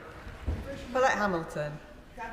Deputy Speaker, the unchecked proliferation of HMOs and exempt accommodation is devastating communities across my constituency of Birmingham-Erdington. Birmingham now has the highest number of exempt accommodation claims in the country. Wards in my constituency rank amongst the worst affected by HMOs in the city, crippling neighbourhoods and overwhelming local services. Given the urgency of this crisis, will the Leader of the House commit to scheduling a debate in government time to discuss how to ensure no community is left behind while this issue is left in limbo? Thank you, Madam Deputy Speaker. Well, I know this is a huge issue in Birmingham, the quality of HMOs and exempt accommodation, and it's frankly a disgrace, the quality of it. We are determined to improve the quality of supported housing, and we are consulting on reforms in this regard, and at the same time we're progressing with the Renters' Rights Bill in the other House, and that will give local authorities more powers in this area. Flynn. I begin by echoing the revulsion of the Leader of the House in respect of the anti-Semitic murders in the United States of America just in recent hours. Cruel and a policy that sees the third child treated almost as a second-class citizen. Not my phrasing, Madam Deputy Speaker, but that of Gordon Brown in describing the Labour Party's two-child benefit cap. And it is the Labour Party's two-child benefit cap because they went through the voting lobbies to retain it just last year. Now in Scotland we know the SNP is going to be scrapping the two-child benefit cap, but based upon his U-turn yesterday in respect of the winter fuel allowance, I was wondering whether the Leader of the House can advise us whether another one is likely in respect of this heinous policy. Well, this government, this Labour government, like the last Labour government, is absolutely determined to reduce child poverty in this country, and we will be judged on our actions over the course of this Parliament, whether we are reducing child poverty or not, and it's something we are determined to do. So I thank him for his advice, and I thank the former Prime Minister Gordon Brown, who I greatly respect, for his advice as well. But our child poverty strategy will be coming out later this summer, and he'll have ample opportunity to discuss that then. Serena Brackenridge. Deputy Speaker, will the Leader of the House join me in thanking Wensfield History Society and all who organised the moving 80th anniversary service for the Lancaster bomber crash, which took place just 9 days after VE Day in 1945, where 7 young airmen lost their lives in Wensfield. It was deeply moving to stand with the crew's family and see the community come together to pay their respects and watch an awe-inspiring fly past. Well, what a lovely tribute the Honourable Lady's just paid there to the History Society in her constituency for marking the 80th anniversary of the Lancaster bomber crash in her constituency. And it's moments like these where people come together to recreate what happened that we all stand together to remember the great sacrifice that all of those gave in the Second World War. Sir John Whittingdale.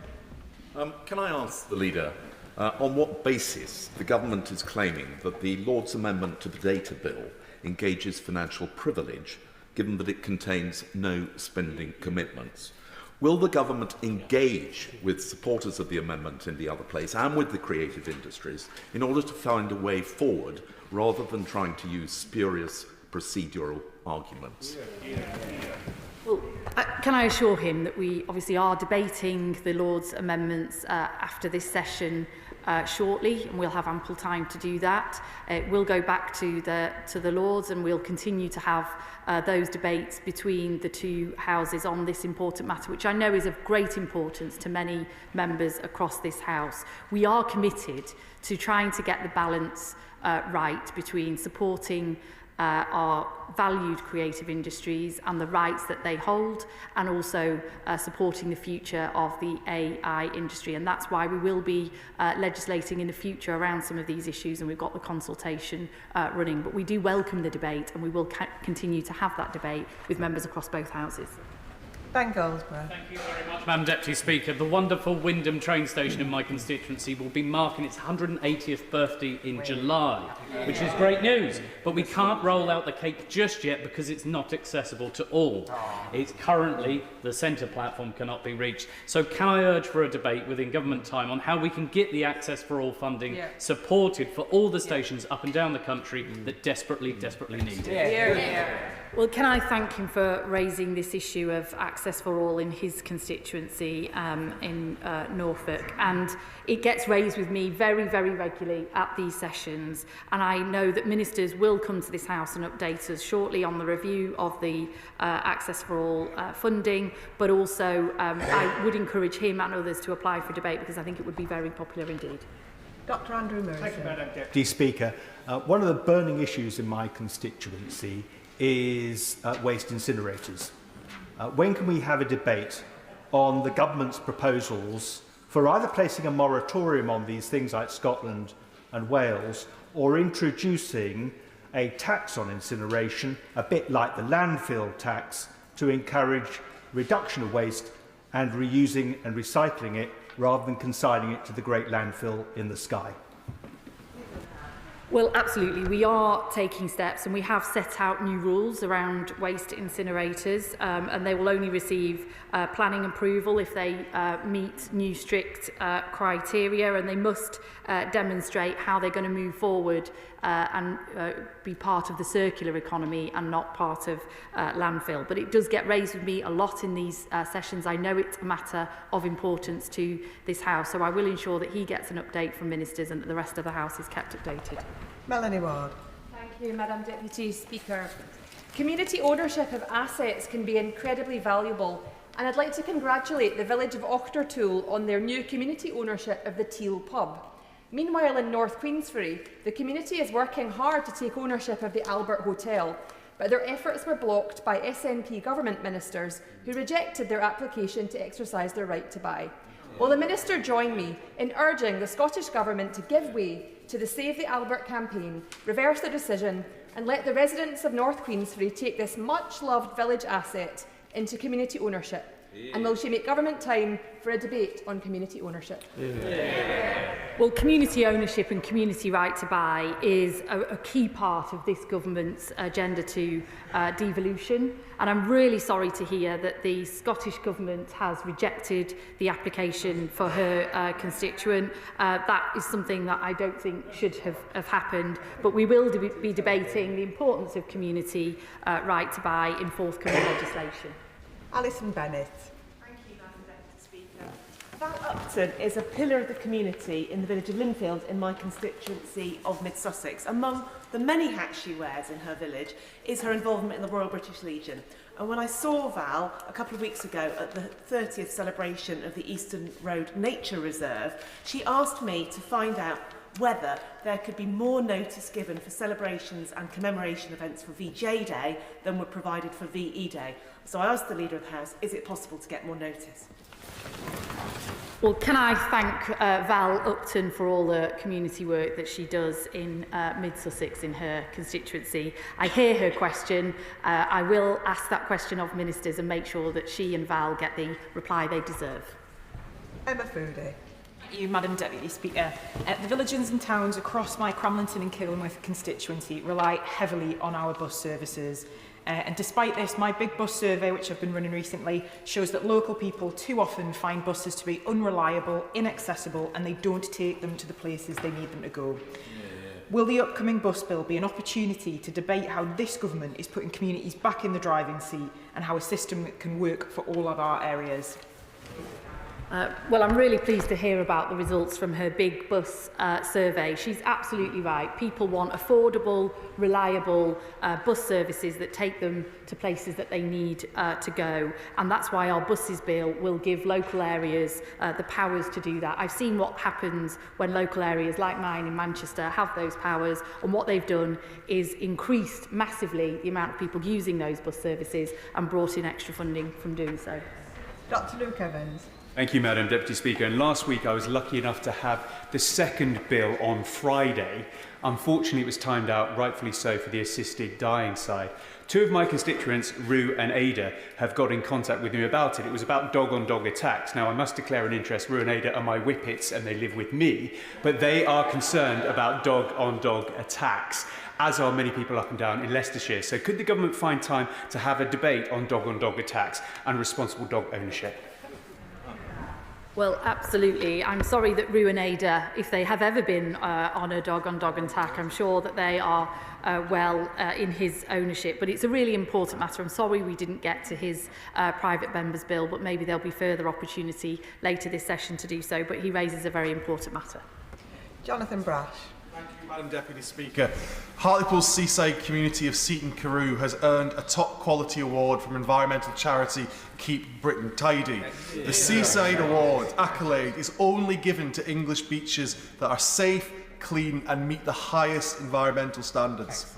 Will the Leader of the House join with me in congratulating council staff and volunteer litter pickers, including the brilliant people from Hartlepool Big Town Tidy Up, for their exceptional work in making our community a better place for us all to live? Well, absolutely. Can I thank all the volunteers and council staff from the Big Town Tidy Up for getting Seaton Carew to be so tidy and winning the Seaside Award. What a fantastic activity that sounds. That's bringing, I'm sure, lots of tourists and enjoyment for local people in their clean seaside town. Adam Dance. Thank you, Madam Deputy Speaker. In January, the CQC warned that paediatric care at Yeovil District Hospital requires significant improvement. The maternity unit has now suddenly closed, initially for 6 months, creating real fear. This follows the closure of the hospital's hyperacute stroke unit. Can we have a debate on government time on improving hospitals, investment, management and infrastructure so that we can discuss protecting hospital services in Yeovil and across the country? Well, this government's absolutely committed to improving our NHS and hospital services in Yeovil and elsewhere after what we inherited from the party opposite in terms of our public services. I will ensure that he gets a ministerial reply about what's happening in his local hospital with PEDS and other services and why they've been closed and what action is being taken after the CQC report. Elsie Blundell. Madam Deputy Speaker, as the Leader of the House knows, good internet connectivity is vital for economic growth, productivity and ensuring that everyone has access to the benefits of being online. But in many parts of Middleton, in my constituency, less than 6 miles from Manchester city centre, people and businesses are being held back, many with no connectivity whatsoever. I've been working locally to address the issue. Covering my campaign, the Manchester Evening News reported the entire town has become a signal dead spot and locals are sick of it. Will the Leader work with me to secure a debate to provide a forum for members to relay similar concerns about the lack of mobile signal in urban areas and to ensure that the full scale of this national challenge is relayed to government? Well, can I congratulate her on her campaign for all the attention that she's getting and bringing her community together to tackle the mobile black spot in Rochdale and in Middleton as well. I will ensure that she gets a ministerial reply, but as this is the second question relating to mobile black spots from across the House, can I suggest that members get together and get a debate on this important matter? Joe Robertson. Thank you, Madam Deputy Speaker. This government is implementing its plans for UK transport, including major interventions on rail and buses, but also road and aviation.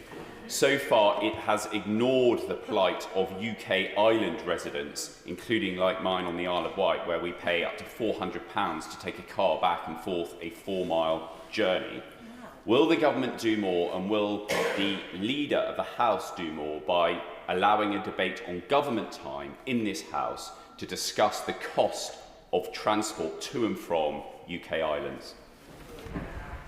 Well, can I first of all thank him for recognising all the work that the government is doing to make sure that our transport infrastructure, trains, rail, aviation, our transport infrastructure is there into the future and is fit for purpose. I hear what he says about the particular issues faced by his constituents on the Isle of Wight and on other isles, and I will ensure he gets a full ministerial response, and I would encourage him to apply for an adjournment debate because I think that would be a very good topic for him. Ewan Steinbank. Speaker, as honourable friends in the Scottish Parliamentary Labour Party are sick of being reminded it has been another distinctly fantastic season for football in Falkirk. Will the leader join me in congratulating everyone at Falkirk Football Club for securing back-to-back promotions and a return to Premiership football for the first time in 15 years? Congratulate them on the restoration of the Youth Academy, as well as congratulating Staines Thistle and Allendale for becoming the first Falkirk-based club to win the Scottish Amateur Cup in over 100 years. Well, these things don't always go down well with absolutely everybody, but can I very much join him in congratulating Falkirk FC on their back-to-back promotion and all the success that they've had this season, and I hope that continues for them into the next one. Sarah Dyke. Thank you, Madam Deputy Speaker. The recent no-notice closure of the Special Care Baby Unit and Maternity Unit at Yeovil District Hospital has shocked residents across Glastonbury and Somerton. A soon-to-be first-time dad from Martock told me, "We are now left in this limbo state as the local NHS trust takes care of its poor management affairs." He is not alone. Many have expressed their concerns that not adequate steps have seemingly been taken by the ICB and Somerset NHS Trust to protect maternity care services in Yeovil. So, could we have a debate on government time, specifically on improving maternity care services? Well, again, I'm really sorry to hear about the closure of services at Yeovil Hospital. I don't know the reasons behind it, but I will ensure that all members relevant to the catchment area of that hospital are updated by ministers about what the action plan is to reopen those services as quickly as possible. But she raises an important point, which many across this House take a great interest in, ensuring that we've got the very best world-class maternity services available for every single community across the country, and I'm sure it would make a very good topic for debate. David Baines. Thank you very much, Madam Deputy Speaker. My constituent, Corporal Andy Reid, MBE, was severely injured while on patrol in Helmand Province in 2009. He defied the odds to survive and has defied the odds every day since. He's undertaken a huge amount of charity work, including through his foundation, the Standing Tall Foundation, which does incredible work across St Helens and across the whole region and the whole country, in fact. Today, at a ceremony in St Helens, he's receiving the King's Coronation Medal. Will the Leader of the House please join me in paying tribute to Andy and all the work he's done, and thanking him for his service and everything he continues to do for people up and down the country? Well, absolutely delighted to join him in congratulating Corporal Andy Reid on receiving the King's Coronation Medal today in his constituency of St Helens. He sounds like a remarkable man who's made a remarkable contribution. I'm sure the whole House will wish him well. Dr Neil Shastrahurst. Thank you very much, Madam Deputy Speaker. The petition to protect Northern Ireland veterans from prosecution has, in the matter of days, amassed almost over 98,500 signatures. Can the leader commit, once it reaches the 100,000 threshold, that it will be granted debating time at the earliest opportunity? Well done. Well, as he knows, all petitions that receive the 100,000 signatures are considered by the Petitions Committee and are allocated time in Westminster Hall. There are some issues like this that attract a great deal of attention. That's what the petitions process is for. And in fact, the Modernisation Committee, which I chair, we are looking at whether we can give more opportunity to the Petitions Committee to get more of these debates in the floor of the House in Westminster Hall. Andrew Pakes. Thank you, Madam Deputy Speaker. And can I first put on record and associate myself with the comments about the terrible anti-Semitic attacks in the US overnight. Okay. Madam Deputy Speaker, the horrors in Gaza aren't just about the young lives lost, they're also about lost opportunities. These last few weeks I've been speaking to an incredibly bright young Palestinian student in Gaza who is due to start university in Cambridge in September.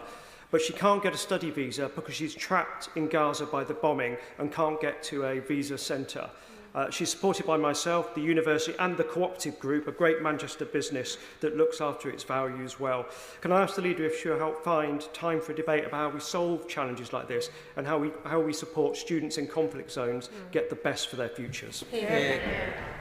Well, can I thank him for raising this, because I think personal stories like this really do bring to light, if we needed it any more, of the true horrors that are happening in Gaza at the moment, and that's why this government has taken a very strong stance about some of those issues. I'm really sorry to hear about the struggles that his constituent, his hope-to-be constituent is having in getting a visa, and I will ensure that the Minister gives him a full response about this case, but it is a very important matter he raises.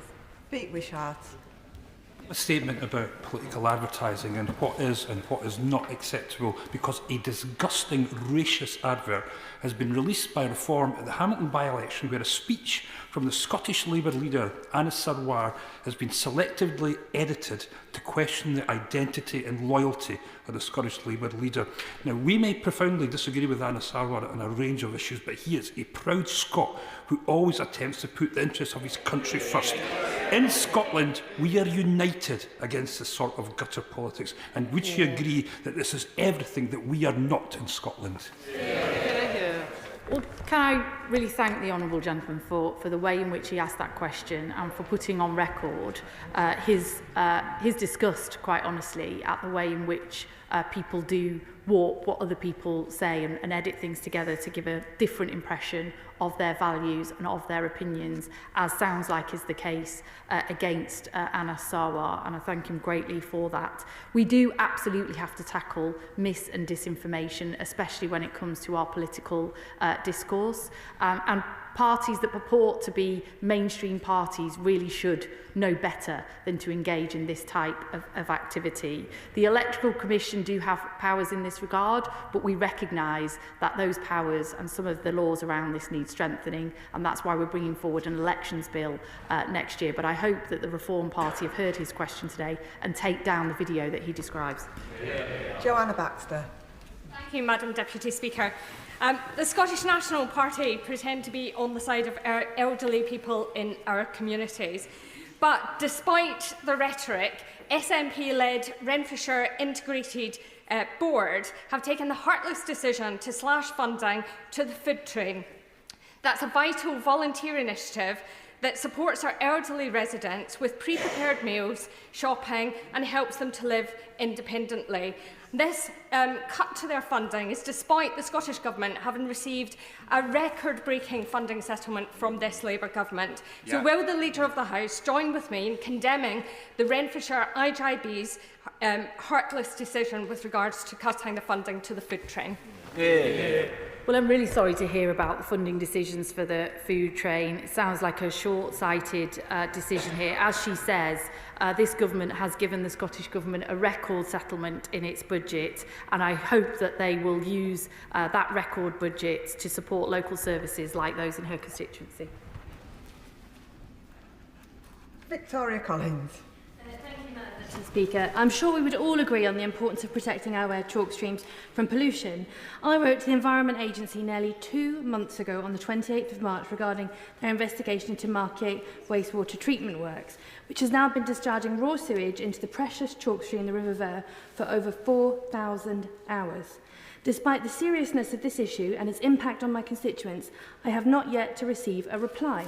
Will the Leader of the House offer her assistance in securing a response and a meeting with the Environment Agency on this urgent matter? Well, I'm sorry to hear that she's not heard back from the Environment Agency, and others have already raised that with me today and do on other occasions where those enforcement powers aren't being used and responses are not being given, and that's just not acceptable. I will ensure that the Environment Agency have heard her question today, but I would just reassure her that this government is absolutely committed to cleaning up our waterways, to give people the powers that they need to take on water bosses where they need taking on. That's why we've got the Water Special Measures Act now in force, and there will be further legislation coming forward to make some wider reforms to our water industry. Alistair Strathern. Thank you, Madam Deputy Speaker. It's been fantastic to secure investment from GB Energy in much-needed rooftop solar for Lister Hospital, saving thousands off the hospital's bills that can be better spent treating patients. But we shouldn't stop there. Far too many homes in my constituency are currently being built without solar panels, meaning their new residents are missing out on the bill-saving potential they bring. Could we have a statement from the Secretary of State for Housing to make sure that we're toughening up regulations on solar panels so that more new homes in the future are built with all of the benefits they come with? Well, I'm really glad to hear that the investment from GB Energy into solar panels on his local hospital is welcome and is already taking effect. He raises a really important issue about how we can make sure that solar and all the other advances in green technologies can be really fully utilised in new homes of the future, and that's what this government is committed to doing. Anne Davies. My constituency's daughter, Greta Marie Otterson, and her fiancé, Arno Els Quinton, tragically died in Vietnam on Christmas Day. The limoncello drink, which had been supplied by a local restaurant, was contaminated with methanol, a toxic industrial chemical sometimes used instead of alcohol. Greta's parents, Susan and Paul Otterson, are seeking transparency and justice. And notwithstanding their attempt to do so over the last 5 months, they remain without answers. Could the Leader of the House please ask the Foreign Office to urgently provide them with an update, either Greta's parents or my office, on the ongoing criminal case? Thank you. Leader of the House. Well, absolutely. I'm sure, like many other members of this House, I remember distinctly hearing of the shocking nature of this case over Christmas, and I'm sorry that her constituents have suffered since and not been able to get the answers that they need to the deaths of their loved ones. I will absolutely ensure that the Minister is in touch with her at the earliest possible opportunity to ensure that her constituents get the answers and support that they need in this case. Adam Thompson. Thank you, Madam Deputy Speaker. As the first metrologist elected to this House, I think it falls to me to remind members that Tuesday earlier this week was World Metrology Day, and that this year we particularly celebrated the 150th anniversary of the Meter Convention. That's the international treaty that established the Bureau International des Poids et Mesures and allows the creation of the modern metrological framework that allows our modern world to exist. As the Product Regulation and Metrology Bill passes through this House, Madam Deputy Speaker, will the Leader of the House join me in wishing everybody a very happy, if slightly belated, World Metrology Day?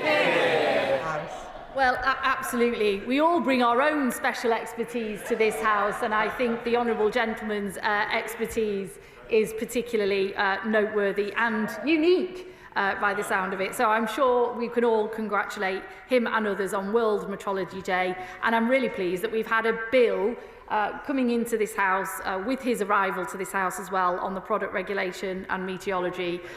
He can take full credit for it. Shaukat Adam. Thank you, Madam Deputy Speaker. A few short years ago, when I was a bright-eyed 9-year-old boy, I visited the Leicester City football training ground of Beaver Drive. That was the first time I saw the young Gary Winston Lineker. He went on to be my sporting hero, being top scorer at virtually every football club he's played, Golden Boot winner in '86 World Cup and an England captain. But for the past 26 years, Gary's been a national Saturday night institution as the face of Match of the Day. He's brought us sharp analysis, very dry humour, and even when Leicester City won the league, he brought out his boxing shorts. So will the Leader of the House join me in paying tribute to our Gary for his remarkable run on Match of the Day, his contribution to countless childhood cancer charities, and wish him all the best as he signs off from the sofa for the very last time this weekend? Leader of the House. Well, can I thank him for taking the opportunity to raise that? I'm sure the whole House will want to pay tribute and thank Gary Lineker, who has been a remarkable Match of the Day presenter for many, many years now. He really has brought football and football highlights to life for many of us, and I'm sure we will all want to pay tribute to him. Claire Hughes. Celebrated its 129th anniversary last Sunday. So would the Leader of the House join me in thanking the Friends of the Pier for organising an amazing event, just one that's happening this year, as Bangor celebrates its 1500th year. Leader of the House. Well, happy birthday to Bangor Pier, and I'm sure we'll all join in that celebration with her. Jamie Stone. Thank you, Madam Deputy Speaker. People living in the north of Scotland are forced to pay extortionate delivery charges for goods they order from further south. Delivery charges far higher than people in Glasgow or Edinburgh, Birmingham would have to pay. This is a fundamental injustice. Could I respectfully ask the Leader of the House, could we have a debate in government time on something that's very, very wrong indeed? Leader of the House. Well, he raises a really important matter, the differential in delivery costs for rural communities and communities like his, who often are the ones who need those deliveries the most. And I shall certainly raise that with ministers and get a full response for him. Michelle Welsh. Thank you, Madam Deputy Speaker. In just over a week's time, the independent review into maternity services at Nottingham University Hospitals Trust is due to close to new cases. This is the largest review into maternity services in NHS history, with over 2,300 families now involved. Will the Leader of the House join me in thanking Donna Ockenden, her team and the affected families, and also encourage anyone else who can to come forward before the 31st of May?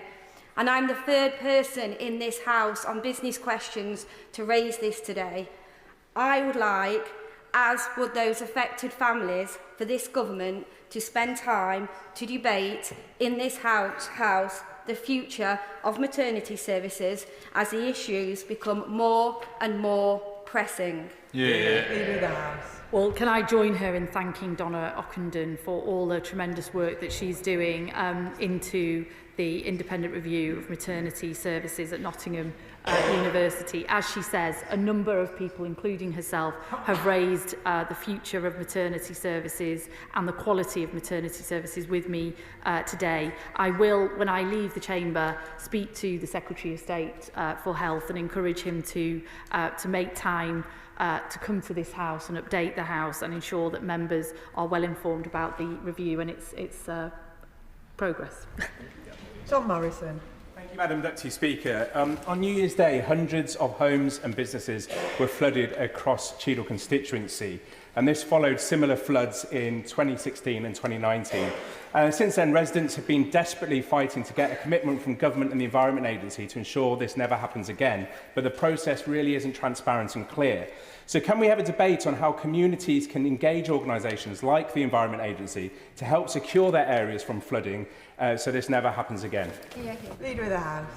Well, I remember well the floods in his constituency, and I'm really sorry that his constituents are still dealing with the aftermath of that and they're unable to get the answers that they need and the support they need from the Environment Agency. A number of colleagues have now raised the lack of responsiveness of the Environment Agency with me today, so I will ensure that they are all heard. But rest assured, this government takes flooding and the flood consequences of flood incredibly seriously. That's why we've set up the task force and put record levels of funding into it.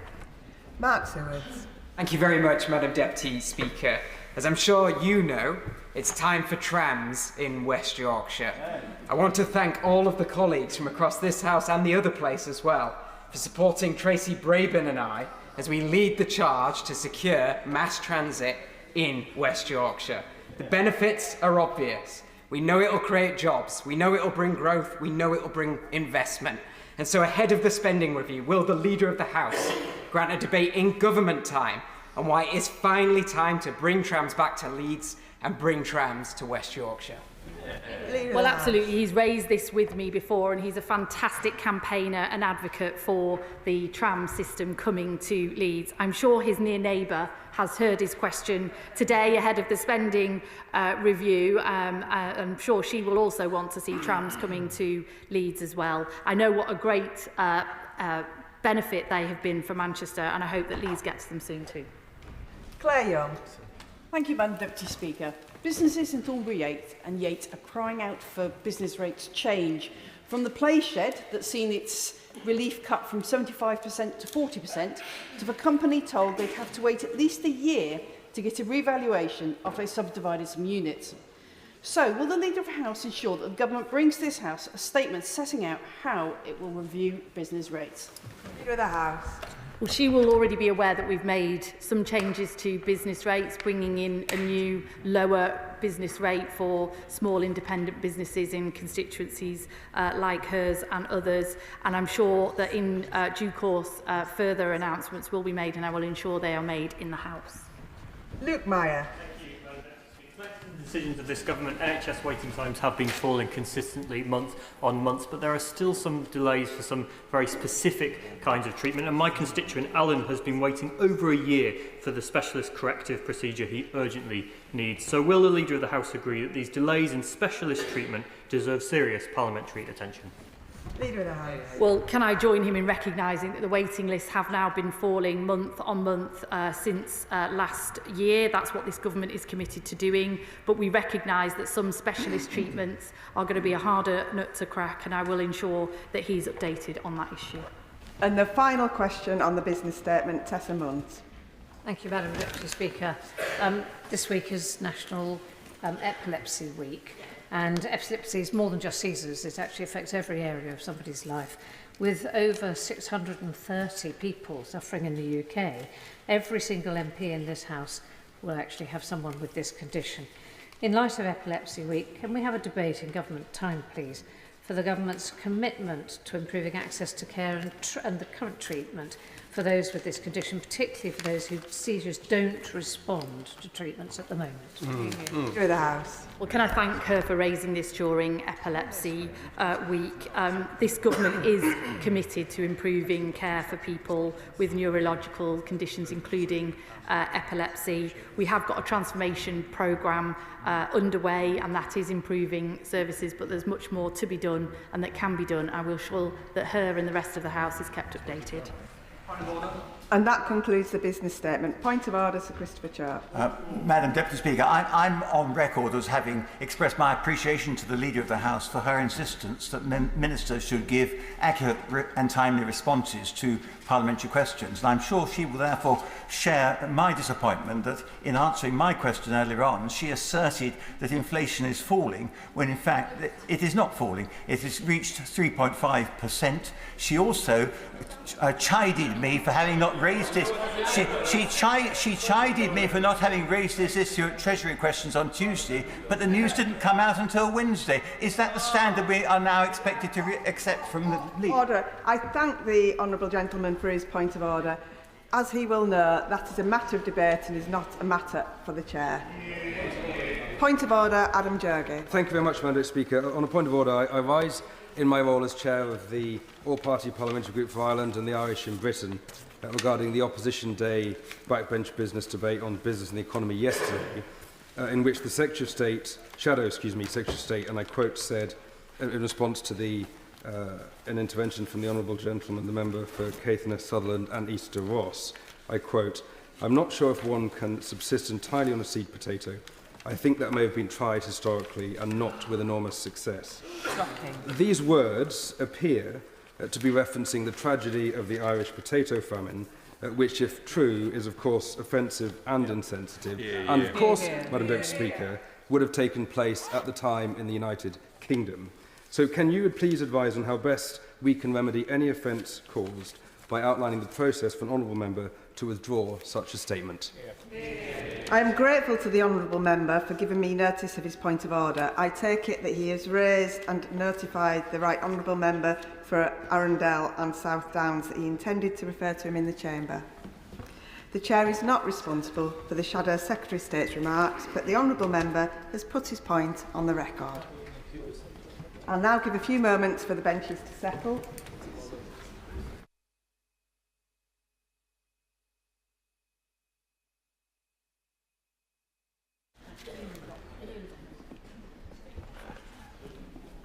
The clerk will now proceed to read the orders of the day. Data Use and Access Bill Lords, consideration of Lords' message.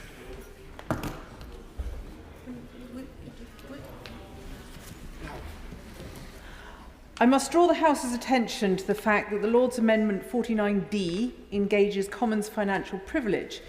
If Lords Amendment 49D is agreed to, I will cause the customary entry waiving Commons financial privilege to be entered in the Journal. We will now consider the Government motion to disagree with Lords Amendment 49D. I call the Minister to move the motion to disagree with Lords Amendment 49D. Secretary of State. Thank you, Madam Deputy Speaker. I want to start by putting on record something that I should perhaps have said about in this place a bit more. I cherish the UK creative industries, their immense contribution to our national and personal lives, their embodiment of the best of human creativity, and the sincerity of their concerns about the future. I want to express my genuine gratitude to the whole of the creative sector. From national treasures like Sir Ian McKellen, Kate Bush, and yes, Sir Elton John, for whom all of their performances enrich our lives. And for me, having seen all of them perform live, I can say how much it has personally enriched mine too. And right through to local artists like Paulie the Painter, whose paintings of Hove enrich my ministerial office in Whitehall. But this isn't a competition about who loves the sector most. It is an argument about how best to champion the interests of creatives, large and small, and to protect and promote them into the future. The Data Use and Access Bill's purpose is to better harness data for economic growth, to improve public services and support modern digital government. I want to acknowledge that the agreements reached in the other place on scientific research and sex data to that end. The bill before us today is one step closer to completion, and I am grateful to Minister Jones for her work on these important issues, and I'm sure the House will unite in wishing her a happy birthday today. Yeah. It's a significant birthday, but I'm not going to do her the discourtesy of mentioning which one. Madam Deputy Speaker, this bill was never intended to be about artificial intelligence, intellectual property and copyright. However, the other place has yet again suggested that, that there be an amendment on this, despite honourable members of this elected House having already removed a similar amendment twice before. Madam Deputy Speaker, I also note your decision that the amendment from the other place still conflicts with the financial privileges of this place. As my right honourable friend, the Minister for Data Protection and Telecoms, has stated repeatedly, we absolutely recognise that a workable solution on transparency is a key part of tackling this issue. But we absolutely disagree that this bill or this amendment is the right way to address it. Of course, I give way. I thank the Secretary of State for giving way, and I thank him for mentioning Kate Bush. She's the love of my life and has been since I was 9. I just wonder that we have repeatedly spoken about the need for a tech solution to address this issue. I have a background in data and technology and have been meeting with several companies who seem to, between them, possibly have a tech solution. So I wonder if he might meet with me and